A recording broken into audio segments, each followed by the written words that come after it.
इनका सबसे पहला रूप है शैलपुत्री। शैलपुत्री अर्थात पर्वतराज हिमावन की पुत्र। इनका वाहन वृषभ है और इसी कारणवश इन्हें वृषारुधा के नाम से भी जाना जाता है। नवदुर्गा का दूसरा रूप है ब्रह्मचारिणी। ब्रह्म अर्थात तपस्या, चारिणी अर्थात आचरण करने वाली।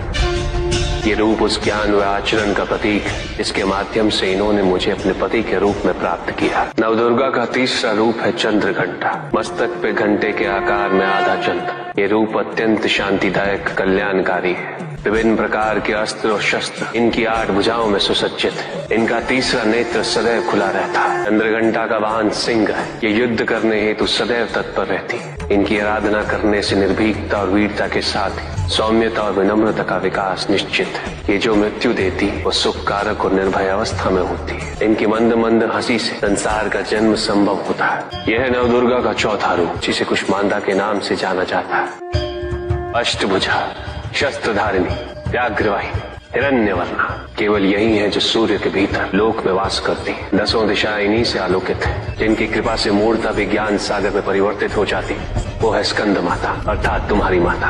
नवदुर्गा का 5वां रूप सिंह वाहिनी और इनकी उपासना द्वारा मोक्ष का मार्ग सुलभ होता है। जिस रूप में इन्होंने महिषासुर का वध किया वो कात्यायनी कहलाता है। इनकी आराधना करने से अर्थ, धर्म, काम और मोक्ष फलों की प्राप्ति होती है। श्याम रंग, खुले केश, एक हाथ में लोहे का कांटा और एक में खड़ग, जिनका आशीष शुभों का कर्ता और कारक है। ये रूप कालरात्रि रूप कहलाता है। ये अंधकार का विनाश करती हैं। इनकी आराधना करने से असुरी शक्तियां भी भयभीत हो जाती हैं। श्वेत वर्ण, श्वेत वस्त्रों से सुसज्जित, चतुर्भुज, त्रिशूलधारी, तालवाद्य धारण करने वाली ये इस रूप में अपने उपासकों को अवदान देती। ये इनका महागौरी रूप है। माँ दुर्गा का 9वां रूप सिद्धदात्री कहलाता है। प्रकम्य, अशित्व, अशित्व ये 8 सिद्धियां केवल इन्हीं की कृपा से प्राप्त हो सकती। मेरा अर्धनारीश्वर रूप इनके सिद्धदात्री रूप की ही देन है।